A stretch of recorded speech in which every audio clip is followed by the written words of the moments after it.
Welcome back, focused learners. Okay, so you know how to analyze a claim, right? But here's the thing. Doing the analysis is really only half the battle.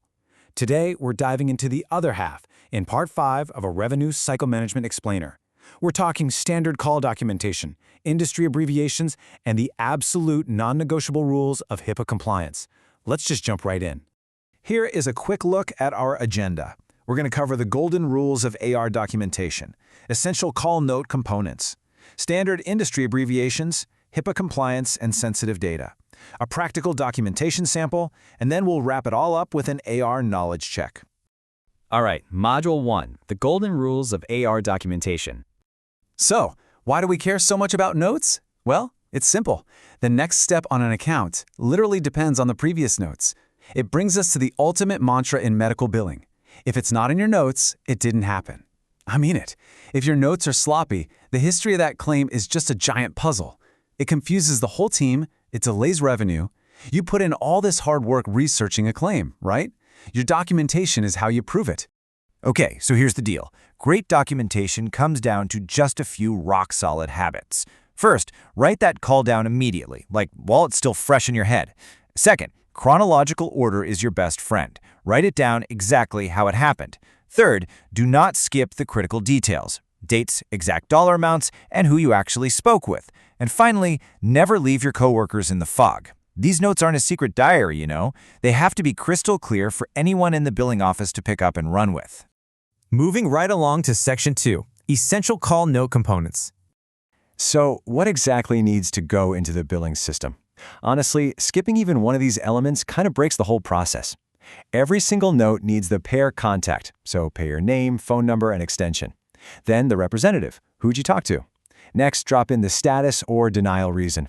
And dates. You absolutely need the date of service, the receive date, and the process date. Follow that up with the collected info, kept nice and systematic. And wrap it up with end actions, like what did you actually do or what needs to happen next. Oh, and tracking numbers, the claim number and call reference number. Literally, without those tracking numbers, it's like the call never even happened. Okay, Section 3, Standard Industry Abbreviations. Now, writing all that out takes time, right? That's why we use shorthand. But what if you're stuck on an abbreviation? I love this trick, the vowel rule.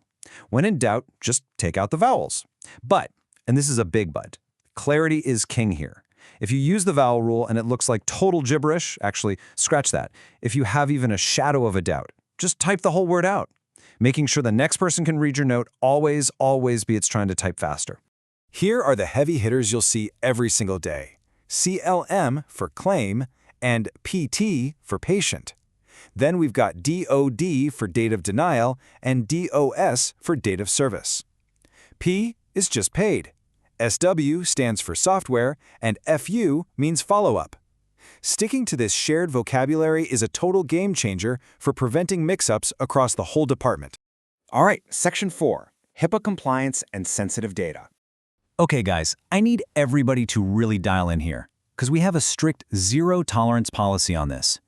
Never, ever include personal financial information in a patient's account notes. I'm talking absolutely no credit card numbers, no bank routing info. Literally nothing like that should ever touch your follow-up documentation. So why the hard line? Because dropping financial data into regular notes exposes protected health information, PHI. And guys, doing that is a severe violation of federal HIPAA privacy guidelines. This isn't just a tiny typo, it's a massive compliance breach. It can bring down serious legal and financial trouble on the healthcare provider and the billing company. Just keep that financial data out, period. Let's put this into practice. Section 5, Practical Call Documentation Sample. All right, let's break down how this actually looks in practice with a totally anonymized real-world sample note. Look at how it starts right off the bat with the DOS, the date of service. Then it lays out the review chronologically, noting the billed amount of $100.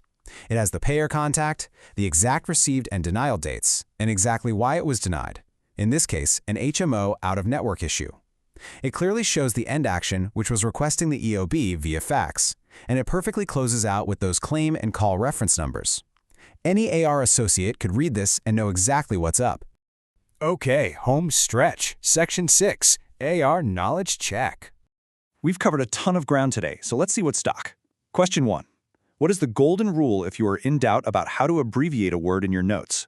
Think back to that little trick we talked about. And the answer is take out the vowels. But remember the catch. If it still looks confusing, just type the whole word out. Awesome job if you remembered that one. All right, question 2. Why must financial information, like credit card numbers, never be typed into a patient's account notes? Remember that huge red flag we just discussed? The answer, because it's protected health information, or PHI. Putting that in your notes is a massive violation of federal HIPAA privacy rules. Absolutely zero tolerance on that one, guys. Okay, last one. Question 3. Which of the following tracking elements are absolutely mandatory to include at the end of a proper call note? Is it A, the payer's website URL, B, the claim number and call reference number, or C, the software name? If you said B, you nailed it. The claim number and call reference number are your absolute proof that the work actually happened. You guys did fantastic work today completing Part 5. Look, when you apply these standards, you aren't just typing notes. You are literally safeguarding revenue and keeping everything perfectly compliant. As we see more automation in medical billing, you gotta ask yourself, will your standard of clarity set you apart from the machines, or will sloppy notes leave you in the dust? Stick to the rules, keep those notes pristine, and you're gonna be an AR superstar. Share and subscribe for free courses on Decode Healthcare with Harshal.